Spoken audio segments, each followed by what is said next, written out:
सबको जय मसीह जी।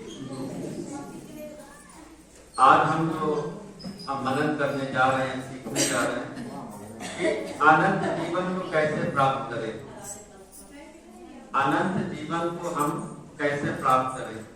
यीशु मसीह इस संसार में अनंत जीवन देने के लिए आए है ना। तो यीशु मसीह अनंत जीवन हम मनुष्यों को देना चाहते हैं, तो हम उसे कैसे प्राप्त कर सकते हैं, वो उसके विषय में आज हम सीखने जा रहे हैं कि हम अनंत जीवन को कैसे प्राप्त करें। पुराने नियम से हग्गै नबी की किताब हम लोग पढ़ रहे थे। हग्गै नबी की किताब, बैठ जाइए। हग्गै नबी की किताब जब हम पढ़ रहे थे तो वहां हमें जानने को मिलता है कि जो परमेश्वर का चुना हुआ लोग थे, ये लोग 70 साल की गुलामी में चले गए थे। ठीक है, 70 साल का गुलामी में चले गए थे और 70 साल का गुलामी के बाद ये लोग वापस अपने धरती पर, अपने देश में, यरूशलेम में, इस्राएल में आ गए थे। लगभग 70 साल बंधुआई रहने के बाद जब इस्राएल देश पर बेबीलोन, ठीक है, बेबीलोन का राजा नबूकदनेस्सर उनके देश में आकर के आक्रमण किया और वहां के लोगों को बंधुआई में ले गया। बेबीलोन मतलब इराक, जो आज का इराक है ना, वो बेबीलोन था, पुराना नाम उसका बेबीलोन है। तो बेबीलोन का राजा इन लोग को बंधुआई में ले गया और 70 साल तक ये लोग बंधुआई में थे। और वही राजा क्या किया था, इनका मंदिर तोड़ दिया था, जिसको दाऊद का बेटा सुलेमान बनवाया था मंदिर, उसको क्या किया था, वो राजा तोड़ दिया था, खंडर बनवा दिया। राजा अपने हाथ से नहीं तोड़ा था, एक व्यक्ति था नबूजरदान, जब आप बाइबल पढ़ेंगे तो पता चलेगा, उसने मंदिर को तोड़ दिया था। सारा सोना वगैरह लूट करके ले जाके मंदिर को खंडर बना दिए थे। फिर 70 साल के बाद जब फारस का राजा बेबीलोन को जीत दिया। फारस मतलब आज का ईरान है, ठीक है, बेबीलोन मतलब इराक और फारस मतलब ईरान। जब ईरान जो था शक्तिशाली हुआ और दारा राजा के समय में वो इराक को जीत लिया, और जब इराक को जीत लिया तो यहूदियों के ऊपर ये बहुत ही दयावान था और उनको वापस अपने देश भेज दिया। और ये लोग अपने देश में आकर के कुछ समय रह लिए थे। मंदिर उजाड़ पड़ा था और ये लोग क्या है, अपना अपना घर बनाने में लगे हुए थे, अपना अपना घर बनाने में लगे हुए। तो परमेश्वर का वचन हग्गै नबी के पास पहुंचा और उसने लोगों को बताना आरंभ किया कि तुम लोग खेती बाड़ी करते हो, लेकिन क्या है, उसका उपज नहीं पाते। तुम लोग मैं पढ़ के एक बार सुना देता हूँ, सब ठीक रहेगा।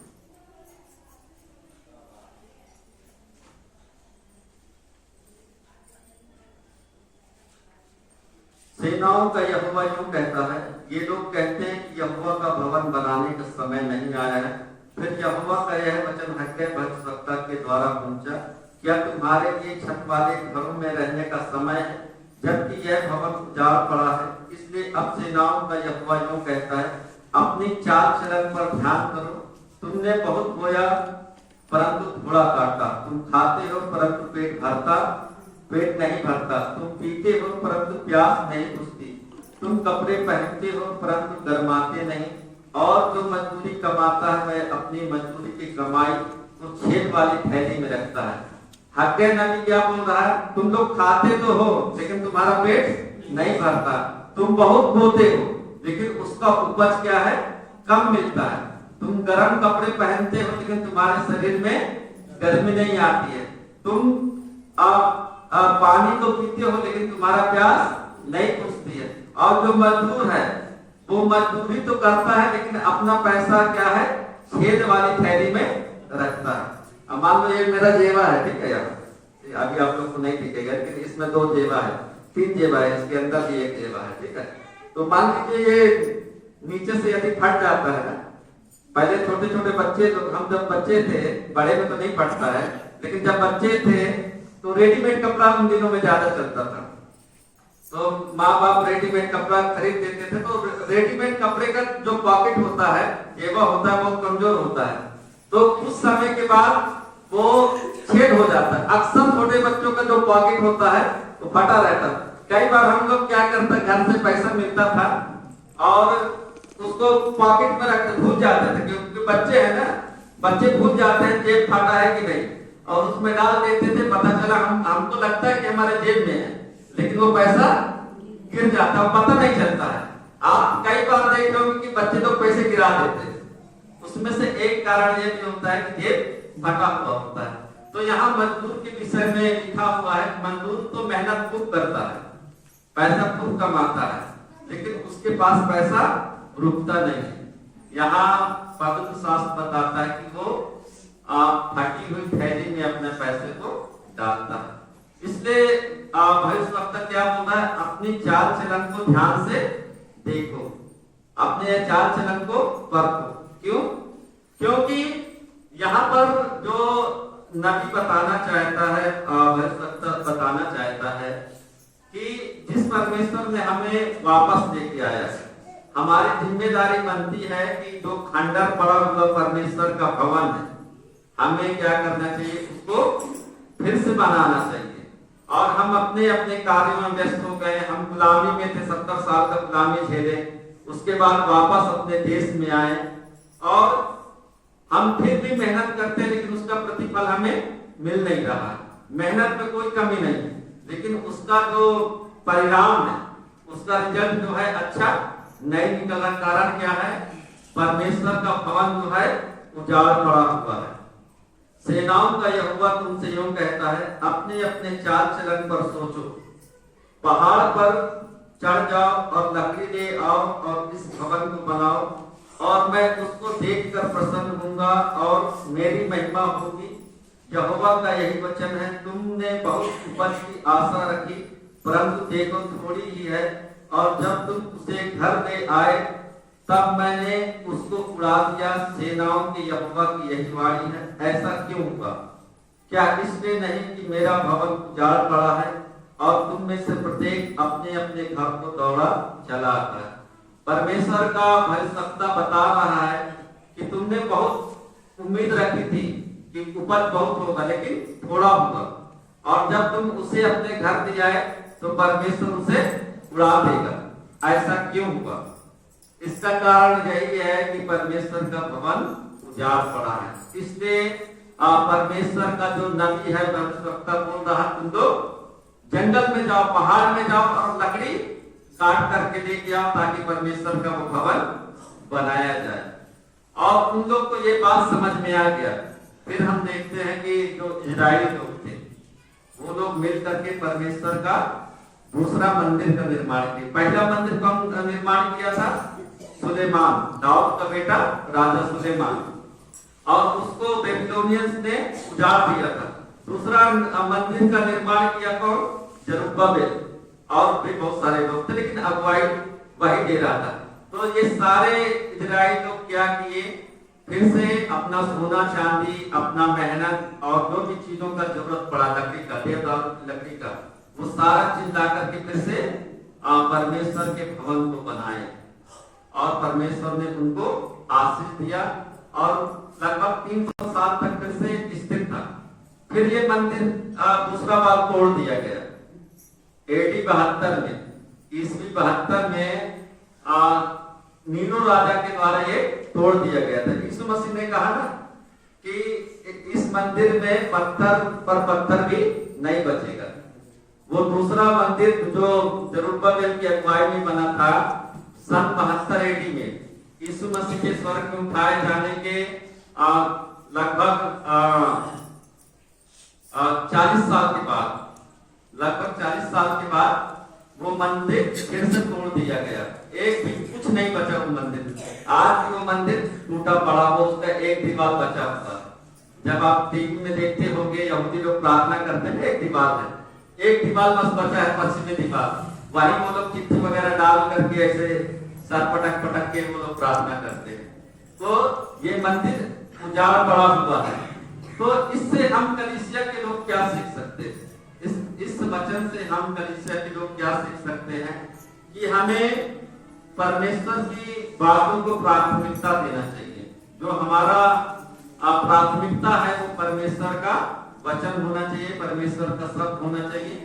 कई बार हम सब लोग ऐसे यहूदियों के जैसे भूल जाते हैं कि परमेश्वर ने किस प्रकार से हमारे ऊपर उपकार किया है, आशीष किया है। हम ज्यादा महत्व कलीसिया को या परमेश्वर के वचन को हम नहीं दे पाते, ठीक है।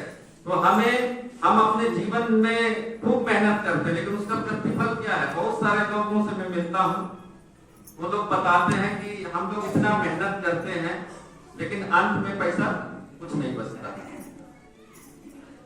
और बचता भी है तो बीमारी आना शुरू हो जाता है, बीमारी में पैसा चला जाता है। उसका कारण क्या है? परमेश्वर का वचन हमें सोचने के लिए बोल रहा है कि हम मेहनत तो खूब करते हैं लेकिन हमें उसका प्रतिफल, उसका रिजल्ट हमें क्यों नहीं मिल पाता है? हमें अपने चाल चलन पर हमें सोचने का जरूरत है। यदि हम इसे दूसरे तरीके से समझें तो परमेश्वर का मंदिर कौन है? मैं बाइबल के अनुसार मनुष्य का शरीर जो है परमेश्वर का मंदिर है। हम दुनिया भर का कोशिश करते हैं लेकिन अपने जीवन में ध्यान नहीं दे पाते। हम जीवन भर क्या है, हम दूसरों के विषय में सोचते हैं, अपने कार्यों के विषय में सोचते हैं, लेकिन अपने जीवन के विषय में हम खुद कभी अवसर नहीं देते। हम अपने आप के लिए समय नहीं दे पाते। हमें जरूरत है कि हम अपने जीवन को पवित्र बनाएं, शुद्ध बनाएं। और दूसरी बात कि हमें हमारी कलीसिया से प्यार होना चाहिए, हमारी कलीसिया से हमें प्यार होना चाहिए। वो तो उस कॉन्टेक्स्ट में पौलुस ने कहा कि मनुष्य का शरीर जो है परमेश्वर का मंदिर है, परमेश्वर का आत्मा उसमें वास करता है। हमें अपने जीवन को भी सही करना है, प्लस हमें हमारी कलीसिया में बने रहने का जरूरत है, क्योंकि कलीसिया ही एक ऐसी चीज है जो परमेश्वर के साथ अनंत में प्रवेश करेगा, स्वर्ग में जाएगा। तो हमें कलीसिया में बने रहने की जरूरत है। उन लोगों से आप बिल्कुल भी दूरी बना लो जो लोग कहते हैं कि कहीं जाने की जरूरत नहीं, आप घर में बाइबल पढ़ो, घर में प्रार्थना करो। ऐसे लोगों से आप दूरी बना के रखें, क्योंकि आप हो सकता 5 दिन 10 दिन आप घर में बैठ के प्रार्थना के लिए कर लेंगे, लेकिन एक दिन आएगा जो शैतान जो है आपको परमेश्वर से दूर लेकर के चला जाएगा। बहुत सारे लोगों के जीवन में ऐसा हुआ। तो हमें हमारे कलीसिया में बने रहने की जरूरत है, हमें पवित्र कलीसिया का हिस्सा बन के रहने का जरूरत है। तो इस वचन से हम सीखते हैं कि हमें परमेश्वर की वचन को और परमेश्वर की बातों को प्राथमिकता देने की जरूरत है। हम दुनियादारी में रहे, हम पैसा कमाए, उसमें कोई बुरी बात नहीं है, पैसा कमाना कोई बुरी बात नहीं है। अपने खेती बाड़ी में अपने पशुओं का मेहनत करना कोई बुरी बात नहीं है, लेकिन हमें जो परमेश्वर के प्रति हमारी जिम्मेदारी है हमें उसे भी पूरा करना पड़ेगा। नहीं तो आप जीवन भर कमाते रहो, आपको लगेगा आप पैसा खूब कमा रहे हो, लेकिन आपका जीवन जो है फटा हुआ है। आप खूब कमा रहे हो लेकिन आपका पैसा रुकेगा नहीं। तो आपको क्या करना पड़ेगा? पहले आपका थैली को, आपका जेबा को सिलना पड़ेगा ना। तो इसका मतलब आप परमेश्वर से अच्छा संबंध बना के रखना चाहिए। एक विश्वासी होने के नाते, एक परमेश्वर का जन होने के नाते आपका जो भी कर्तव्य है, जो भी जिम्मेदारी है, आप उन जिम्मेदारियों को पूरा करोगे, तभी आप अपने जीवन के हर क्षेत्र में आशीष पाओगे। नहीं तो आप कमाते रहो, आपका जीवन तो फटा हुआ है, उसमें रुकने वाला है नहीं। जैसे टंकी है ना, पानी का टंकी तो घरों में बैठाते हैं ना, टोटी को आप नीचे खोल दीजिए और ऊपर से पानी भरते रहिए। आपको लगेगा कि पानी भर रहा है, लेकिन आपका पानी क्या है, नीचे से पूरा बह रहा है, वो टंकी में रुकेगा नहीं। आपने सब कुछ किया लेकिन टोटी बंद नहीं है, आपका टंकी में पानी तो चल रहा है, लेकिन आपका टोटी खुला होने के कारण उसमें पानी रुकेगा नहीं। तो हमें भी अपने जीवन को जांचने की जरूरत है कि जिस प्रकार हम संसार के सारे कार्यों को कर रहे हैं, लेकिन हम विश्वासी होने के नाते जो हमारा जिम्मेदारी है क्या हम उसे पूरा कर रहे हैं। हमें भी जांचने की जरूरत है। और आप लोग के अंदर जो भी टैलेंट है, कम से कम आप कलीसिया के लिए उन टैलेंट को दो, जो भी आपके अंदर खूबी है, ठीक है, चाहे गाना हो, बजाना हो, चाहे काम करना हो, चाहे आप बिजली के विषय में जानते हो, पेंटिंग के विषय में जानते हो, या और आपका जो भी खूबी है कलीसिया में काम आना चाहिए, लोगों के साथ अच्छा बातचीत करना, ये सब चीजें आप लोग कलीसिया के सेवा के लिए इस्तेमाल करना चाहिए। कलीसिया का सेवा करने का मतलब नहीं, ये सिर्फ नहीं है कि गाना बजाना। जो लोग मंदिर बना रहे थे उसमें कई ऐसे लोग थे, ठीक है, जो पेड़ काटते थे, कई लोग पेड़ लाते थे, कई लोग पर्दे का काम करते थे, कई लोग सोना चांदी पीतल के कार्य करते। तो ये सब लोग जो है उसमें मिलकर के काम किए। तो हमें भी हमारे कलीसिया के प्रति हमारी जिम्मेदारियों को हमें पूरा करना चाहिए। एक दूसरा उदाहरण से मैं समझा रहा हूँ। नाव कहाँ चलता है? नाव किसमें चलता है? पानी में ना। पानी में नाव चलता है, लेकिन नाव के अंदर यदि पानी आ जाएगा तो नाव चलेगा? डूब जाएगा। पानी के ऊपर जब तक नाव अच्छे से चलेगा, ठीक है, लेकिन जैसे ही पानी नाव के अंदर आ जाएगा, ठीक है, तो नाव डूब जाएगा। हम लोग भी संसार में जीते हैं, हम लोग संसार में जीते हैं। हमें संसार में नाव के समान है, समझ लीजिए। जब तक हम संसार में है तो ठीक है, लेकिन जैसे संसार हमारे जीवन में आ गया, समझ लो हम डूब के पानी हो जाएंगे, मर जाएंगे। तो हम संसार में जीते हैं, लेकिन संसार हमारे जीवन में हावी नहीं होना चाहिए। दूसरी बात, केवल परमेश्वर ही हमारी आत्मा की लालसाओं को संतुष्ट कर सकता है। हमारी जो आत्मिक लालसाएं हैं, वो हम भजन संहिता 63 में पढ़े। एक बार तो खोल कर रख लीजिए तो भजन संहिता 63।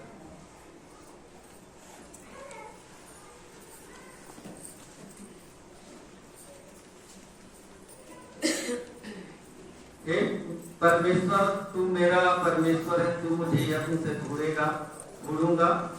सूखी और निर्जल ऊसर भूमि मेरा मन तेरा प्यासा है, मेरा शरीर तेरा अति अभिलाषी है। इस प्रकार से मैंने पवित्र स्थान में तुझ पर दृष्टि की कि तेरी सामर्थ और महिमा को देखूं। तो यहाँ पर जो भी भजन संहिता का लेखक है, ठीक है, उसका जो मन का इच्छा था, जिस प्रकार हम लोग गर्मी के दिनों में बहुत प्यासे होते हैं ना, गर्मी में ऐसा प्यास लगता है, अभी तो खैर नहीं लग रहा, ठंडी है, गर्मी में प्यास ऐसा लगता है आप कहीं से भी बाहर से आओ, कहीं से भी, चाहे अपने खेत से आओ या पशु को चरा करके आओ या कोई काम करके आप आए हो घर में, तो प्यास इतना जम के लगता है कि लगता है प्यास पानी ही इस दुनिया में सबसे मूल्यवान वस्तु है। और जब आपको पानी मिल जाता है, आपको बहुत एक सुकून मिलता है, एक तृप्ति मिलती है। उसी प्रकार जो भजन संहिता का लिखने वाला है, वो कहता है कि मुझे परमेश्वर के भवन में और उनकी उपस्थिति में मुझे तृप्ति मिलती है। और हम इस बात को हमें समझना चाहिए। आज जो इजराइल और फिलिस्तीन का लड़ाई हो रहा, क्यों हो रहा है? तो कोई किसी को पता है कि इजराइल देश का और फिलिस्तीनियों का जो लड़ाई हो रहा, क्यों हो रहा? वो परमेश्वर का भवन के लिए लड़ाई हो रहा है।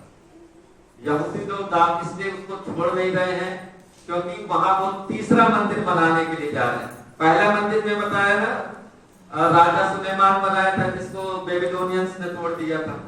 दूसरा मंदिर जेरुब्बाबेल बनाया था, जिसको AD 72 में रोम का सम्राट नीरो तोड़ दिया था।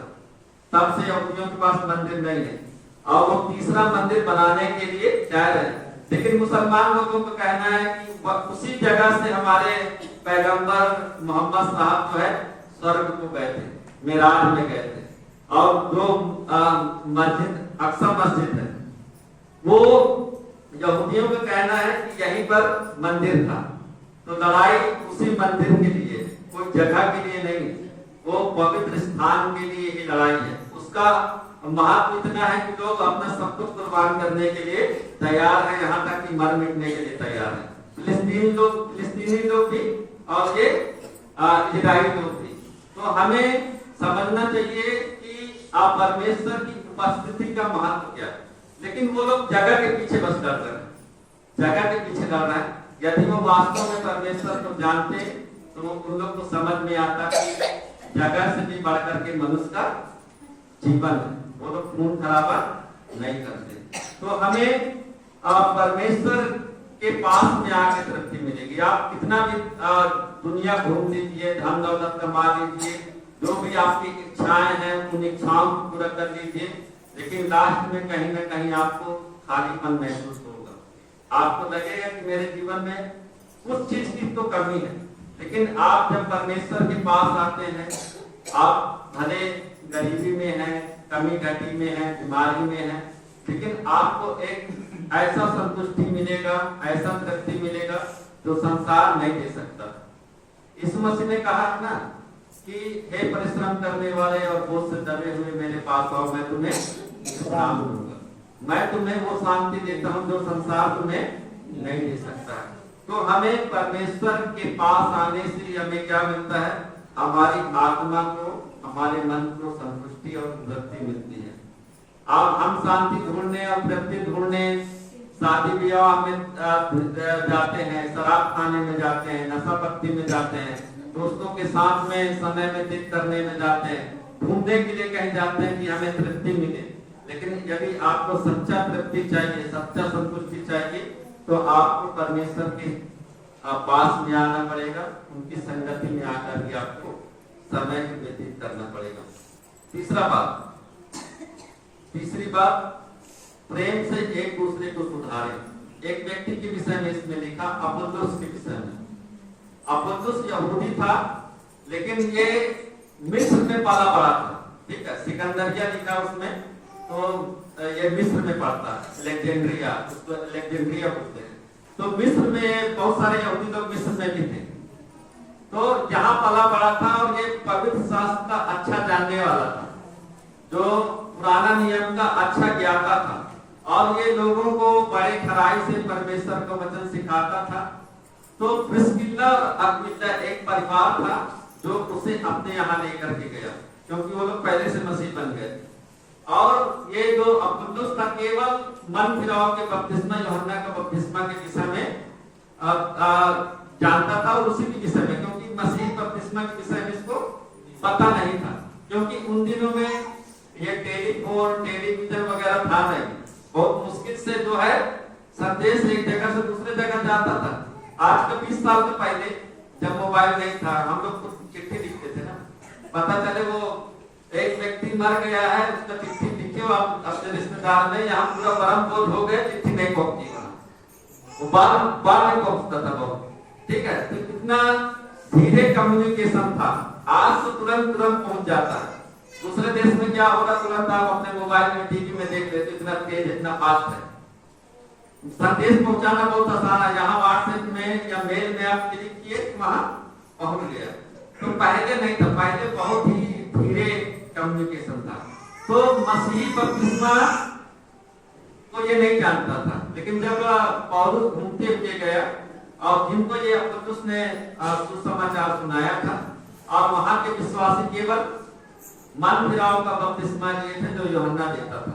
तो पौलुस वहां गया और पूछा कि क्या तुम जब बपतिस्मा लिए तो पवित्र आत्मा का दान पाए थे?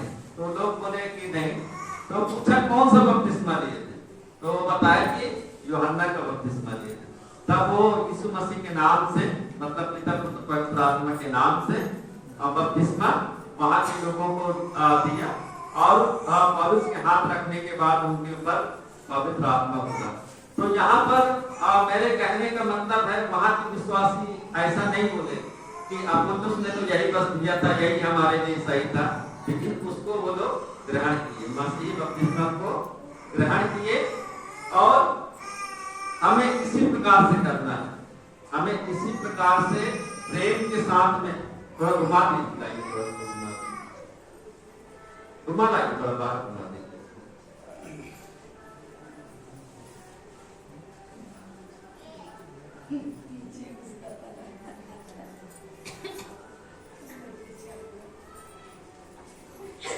हमें इसी रीति से हमें एक दूसरे को प्रेम के साथ में सुधारना है। ठीक है, प्रेम के साथ में सही करना। यहाँ गलत है ना, यहाँ के लोग अभी भी केवल यूहन्ना का बपतिस्मा जानते थे, लेकिन मसीही बपतिस्मा और यूहन्ना मन फिराव का बपतिस्मा देता था, लेकिन जो मसीही बपतिस्मा था वो पापों की क्षमा का बपतिस्मा था, पाप क्षमा होने का बपतिस्मा था। तो यहाँ पर हम देखते हैं कि किस प्रकार से पौलुस ने जो काम अधूरा था उसे किस प्रकार से सही किया। इसी प्रकार से हमें भी एक दूसरे को प्रेम के साथ में सुधारना है या सही करना, लड़ाई झगड़ा करके नहीं। अंतिम बात बता के मैं समाप्त करूंगा। संत लूका का जो सुसमाचार हमने पढ़ा है कि अपने पड़ोसी से अपने समान प्रेम करना। यीशु मसीह के पास एक व्यक्ति आ गया और ये कोई साधारण व्यक्ति नहीं था। लूका का सुसमाचार 10 अध्याय निकाल लीजिए 25 से। और देखो एक व्यवस्थापक उठा और यह कहकर उसकी परीक्षा करने लगा, हे गुरु, अनंत जीवन का वारिस होने के लिए मैं क्या करूं? ये यहूदियों के मंदिर का व्यवस्थापक था और ये कोई साधारण व्यक्ति नहीं था, ये आत्मिक बातों को जानने वाला व्यक्ति था। ठीक है, तो यीशु मसीह का परीक्षा करने के लिए आया, उसको मतलब परखने के लिए आया कि हे गुरु। यीशु मसीह को बहुत सम्मान दे रहा है, लेकिन करने क्या आया है? परीक्षा करने आया है, क्योंकि ये खुद आत्मिक बातों का एक जानकार व्यक्ति है। तो ये बोलता है, हे गुरु, अनंत जीवन पाने के लिए मैं क्या करूं? यीशु मसीह का परीक्षा करने आया है, लेकिन इसका स्टाइल देखिए, कितना सभ्यता पूर्वक, आदर पूर्वक यीशु मसीह से बोलता है, हे गुरु, अनंत जीवन पाने के लिए मैं क्या करूं? यीशु मसीह भी जानता है कि ये व्यवस्थापक व्यक्ति है, ये आत्मिक बातों को जानने वाला व्यक्ति है। तो यीशु मसीह जो है गेंद इसके पाले में डाल दिया। ठीक है, यीशु मसीह क्या कहा कि उसने उससे कहा, व्यवस्था में क्या लिखा? अब यीशु मसीह उससे पूछ रहा है कि व्यवस्था में क्या लिखा? व्यवस्था मतलब शुरुआत का 5 किताब है, उत्पत्ति, निर्गमन, लय व्यवस्था, गिनती, व्यवस्था, विधान। उसको बोला जाता व्यवस्था की किताब, या यहूदी लोग व्यवस्था बोलते थे। ठीक है, उसका मतलब वो जानते थे, व्यवस्था का मतलब ये 5 किताब है। तो यीशु मसीह से पूछ रहा है कि जान रहा है कि ये व्यवस्थापक है, तो यीशु मसीह से पूछा कि व्यवस्था में क्या लिखा अनंत जीवन पाने के विषय में? तो वो व्यक्ति क्या बोल रहा है? व्यवस्था में क्या लिखा है, तू कैसे पढ़ता? उसने उत्तर दिया कि तू प्रभु अपने परमेश्वर से अपने सारे मन, सारे प्राण और सारी शक्ति और अपनी बुद्धि, सारी बुद्धि के साथ प्रेम कर और अपने पड़ोसी से अपने समान प्रेम कर। उसने उससे कहा, तूने ठीक उत्तर दिया, यही कर तो तू जीवित रहेगा। वो व्यवस्थापक क्या बोल रहा है? वो बता रहा है कि अपने परमेश्वर सारे मन, सारी बुद्धि, सारी शक्ति से प्रेम कर और अपने पड़ोसी से प्रेम कर। तो ये उत्तर दिया व्यवस्थापक ने। यीशु मसीह ने कहा, तूने ठीक एकदम सही उत्तर दिया, यही कर तो तू जीवित रहेगा या अनंत जीवन को प्राप्त करेगा। तो ये व्यक्ति कुछ समय तक रुका रहा, क्योंकि अभी तो ये परीक्षा करने गया है यीशु मसीह की परखने। तो यीशु मसीह से एक प्रश्न पूछ दिया कि मेरा पड़ोसी कौन है? परमेश्वर के विषय में कोई प्रश्न नहीं किया। ठीक है, कि मैं कैसे परमेश्वर का सारा शक्ति से, सारे मन से कैसे प्रेम करूं, ये सवाल नहीं पूछा। पूछा कि मेरा पड़ोसी कौन है? तो यीशु मसीह एक कहानी बनाया। ठीक है, ये घटना नहीं है, यीशु मसीह एक समझाने के लिए कहानी बनाया कि एक व्यक्ति जो है यरूशलेम से यरीहो जा रहा है। ठीक है, जब वो जा रहा है मार्ग में, तो हो सकता है यरूशलेम से यरीहो का जो मार्ग है बीच में एकांत एरिया पड़ता होगा, जंगल एरिया पड़ता होगा। ठीक है, तो वहां डाकू आकर के इस व्यक्ति को क्या किए, लूट लिए और अलमारा छोड़ दिए वहां पर। तो यीशु मसीह ने बताया कि एक याजक जा रहा है। ठीक है, याजक जा रहा, उसको देखा और वो नजरअंदाज करके चला गया, जबकि याजक जो है वो बहुत बड़ा पद था। ठीक है, वो दूसरे को सिखाता था ना, लोगों को दया करो, लोगों को प्रेम करो। ठीक है, लेकिन वो नजरअंदाज करके चला गया। फिर बताया कि एक लेवी भी गुजरा। लेवी ऐसी जाति थी जिसको परमेश्वर ने अपनी महिमा के लिए चुना था, क्योंकि लेवी गोत्र के लोग ही याजक बनते थे, दूसरे लोग नहीं बनते थे। तो ये लेवी भी वहां से गुजर के चला गया। तीसरा एक व्यक्ति गुजरा सामरी, ठीक है, सामरी व्यापारी गुजरा। सामरी लोगों को यहूदी लोग बहुत तुच्छ जानते थे, उनसे कोई भी मतलब नहीं रखते थे। इसलिए तो जब यीशु मसीह कुआं का घटना है ना, सामरी स्त्री वाला, तो यीशु मसीह बोला मुझे पानी पिला दे, तो ये सामरी स्त्री जानती है कि यहूदी लोग जो है हमसे घृणा करते हैं, हमसे कोई भी संबंध नहीं रखते हैं। तो वो बोलने लगी कि तू यहूदी होकर के मेरे हाथ से कैसे पानी पिएगा, ठीक है। तो यहूदी लोग जो है सामरी लोगों को बहुत ही तुच्छ जानते थे कि ये बहुत बड़ा पापी है। तो ये सामरी लोगों को एक वेश्या के जैसे समझते थे, जैसे वेश्याओं को कोई इज्जत नहीं होता ना, उसी प्रकार से यहूदियों की दृष्टि में सामरी लोग जो है एक वेश्या के समान होते थे, उनसे कोई भी संबंध वो लोग नहीं रखते थे। तो ये सामरी व्यापारी है, ठीक है, वो व्यापार के काम से जा रहा है अपने, लेकिन वो एक व्यक्ति को देखा कि ये अधमरा पड़ा हुआ, उसको तुरंत क्या किया, एक सराय में ले गया। सराय जो होता है वो ठहरने के स्थान होता है, ठीक है, आजकल के समय में समझ लीजिए होटल, ठीक है, तो उन दिनों का उसको सराय बोला जाता था। वो उस व्यक्ति को ले जा करके जिसको डाकू मार पीट दिए थे, लूट लिए थे और अधमरा छोड़ करके छोड़ दिए थे, उसको वो सामरी व्यक्ति क्या किया, सराय में ले गया और वहां रुका और दूसरे दिन उसको कुछ पैसा दिया, सराय के मालिक को, घर के मालिक को कुछ पैसा दिया कि इसका अच्छा से देखभाल करना, इसको अच्छा से दवा इलाज देना, और मैं आऊंगा तो यदि और भी कुछ देना है तो मैं देके चला जाऊंगा। फिर यीशु मसीह उस व्यक्ति से, व्यवस्थापक से पूछ रहे हैं कि इन तीनों में, याजक में और लेवी में और सामरी में, इस व्यक्ति के साथ पड़ोसी का धर्म किसने निभाया? तो वो व्यक्ति ने कहा कि ये सामरी ने निभाया। तो बोला तू भी ऐसा कर, तब तू अनंत जीवन प्राप्त करेगा। यहाँ पर घटना मालूम क्या है? वो लोग याजक अपने आप को धर्मी देवी लोग समझते थे, जो तुच्छ व्यक्ति था वो व्यक्ति आके मदद किया। और यहाँ देखने वाली एक बात और है कि ये व्यापारी था, जो सामरी व्यक्ति था, बिजनेसमैन था। बिजनेसमैन के लिए समय बहुत महत्वपूर्ण होता है, वो समय किसी को नहीं देता है, पैसा दे देता है लेकिन समय नहीं देता। लेकिन ये व्यक्ति जो सामरी था एक दिन रुका था, पैसा दिया और बोला मैं वापस फिर से दे दूंगा। तो हमें यहाँ पर ये देखने की जरूरत है कि हम भी पड़ोसी धर्म निभाएं। परमेश्वर से प्रेम करना जरूरी है, लेकिन हमें अपने पड़ोसी से प्रेम करना बहुत ही जरूरी। और अपने पड़ोसी से कैसे प्रेम करना है? अपने समान प्रेम करना। बाइबल यही बताती है ना, अपने पड़ोसी को अपने समान प्रेम करना। लेकिन ये बहुत कठिन है आजकल, ये बहुत आसान नहीं है, ये बहुत आसान नहीं है कि आप अपने पड़ोसी को प्रेम कर पाना आज के समय में समझ लीजिए जहर पीने के बराबर है। जहर पीना आसान है, जहर पीना आसान है। तो पड़ोसी को प्रेम करना जहर पीने से भी बड़ा है। एक बार जहर पीने की हिम्मत लोग कर देते हैं कि पी लूंगा मर जाऊंगा, लेकिन पड़ोसी को प्रेम करना उससे भी बहुत बड़ी बात है। तो एक कीमत आपको चुकाना पड़ता है अनंत जीवन प्राप्त करने के लिए, क्योंकि जब तक आप ऐसा नहीं करोगे आप अनंत जीवन नहीं पाओगे। वो सामरी व्यक्ति का कहानी तो बहुत आसान था, ठीक है, वैसा कोई भी कर लेगा। लेकिन आजकल का जो मनुष्य है, ठीक है, आजकल के मनुष्य जो है, ये वचन सबसे खतरनाक है कि अपने पड़ोसी को अपने समान प्रेम करना।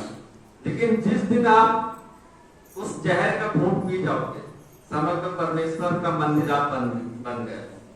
वो जहर का घूंट आपको पीना पड़ेगा, क्योंकि पड़ोसी आजकल के जो पड़ोसी है उसका कोई कल्पना नहीं कर सकता कि पड़ोसी आज आपका बगल में रहने वाला व्यक्ति आपके प्रति क्या सोच रहा है।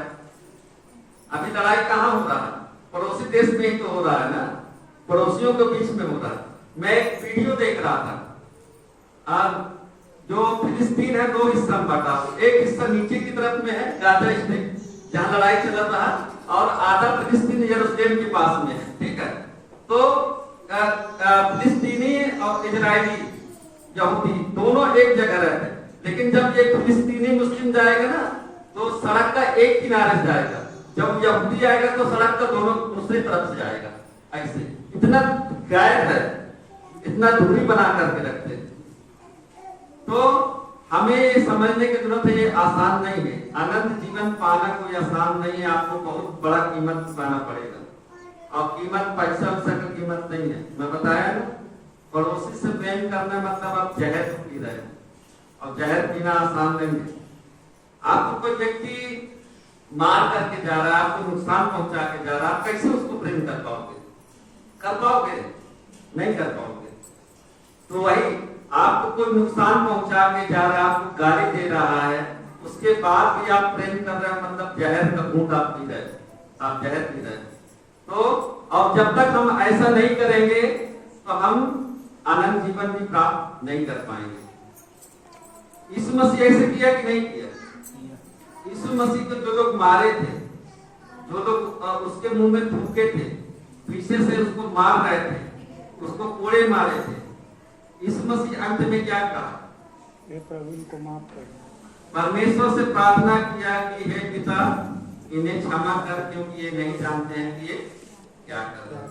और यदि हम अपने आप को मसीही बोलते हैं या परमेश्वर के यीशु मसीह का भक्त हम अपने आप को बोलते हैं, तो जैसा गुरु ने किया है वैसा शिष्य करना चाहिए कि नहीं करना चाहिए?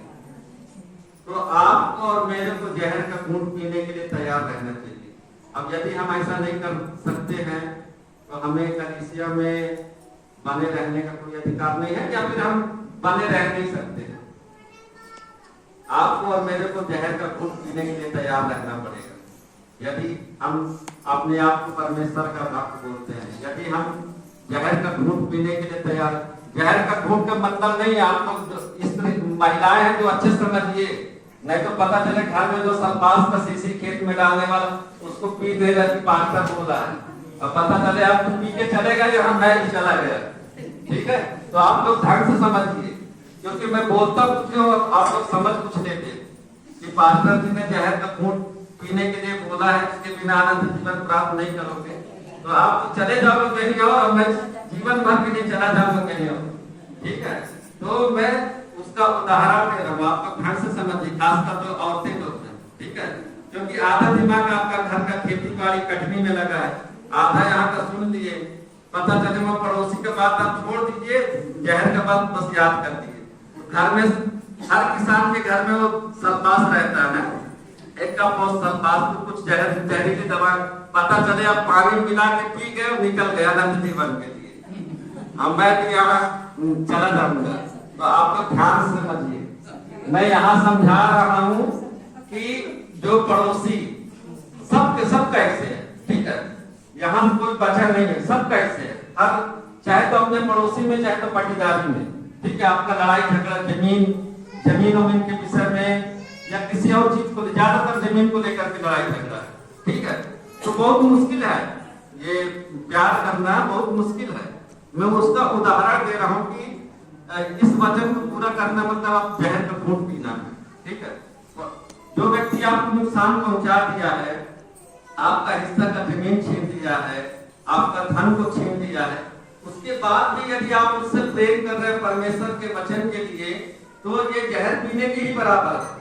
ठीक है, जहर पीने के बराबर। इसका मतलब आप अपने आप को मार दिए, अपने आप को मार दिए हो, मसीह को अपने अंदर जिंदा किए हो आपने। अब आप मर गए, आपको कोई गाली वगैरह दे रहा है, नुकसान कर रहा है, आप कुछ भी रिएक्ट नहीं कर रहे हो, इसका मतलब आप मर गए। लेकिन आपके अंदर जो मसीह जीवित है, इसलिए तो मसीह प्रेम करने के लिए बोल रहा है ना, उसको मारने के लिए नहीं बोल रहा, उसको नुकसान पहुंचाने के लिए नहीं बोल रहा, आपको प्रेम करने के लिए बोल रहा है। इसका मतलब आप मर गए हो लेकिन मसीह आपके अंदर जीवित है। तो इसके लिए हमें तैयार रहना पड़ेगा। आज हमने जो सीखा, अनंत जीवन को कैसे प्राप्त करें। पहली बात मैंने बताया कि हमें अपने जीवन में परमेश्वर को और उनके शब्दों को प्राथमिकता देना होगा। हमें विश्वासी होने के प्रति हमारा जो भी कलीसिया के प्रति जिम्मेदारी है, हमें उसे पूरा करना पड़ेगा। हम अपना घर वगैरह बनाए, सब तरह ठीक है, लेकिन जो परमेश्वर कि सेवकाई के प्रति हमें देना चाहिए, वो हमें जरूर देना चाहिए। दूसरी बात, हमें केवल तृप्ति परमेश्वर की उपस्थिति में आके मिलेगा, संसार में या पैसे में, धन रुपये में नहीं मिलेगा। तीसरी बात, हमें एक दूसरे को प्यार से सुधारना है, प्यार से। बहन जी अभी मार रही थी, अपने बच्चे को मारने से कोई व्यक्ति कभी सुधरा नहीं है। जब मार खाने से हम लोग नहीं सुधरे तो बच्चे थोड़ी सुधरेंगे। बच्चे लोग को सुधारने का एक अलग तरीका है, वो बहुत सीखना पड़ेगा। और चौथा और अंतिम बात है कि अपने पड़ोसी से अपने समान प्रेम कर। यीशु मसीह खाली इतना बोला होता कि अपने पड़ोसी से प्रेम कर तो ठीक था, अपने समान प्रेम कर बोल दिया, मतलब ये बहुत बड़ी बात है। हम अपने आप को कैसे प्रेम करते हैं, अपने बच्चों को कैसे प्रेम करते हैं, ऐसे ही अपने पड़ोसी को हमें प्रेम करना है। मतलब आप जहर का घूंट पीने के लिए आप तैयार हैं। यदि आप ऐसा कर सकते हैं तो समझ लो मसीह आपके जीवन में जीवित है, नहीं तो आप ज्यादा दिन तक कलिसिया में बने नहीं रह पाएंगे। परमेश्वर की वचनों के द्वारा आपको आशीष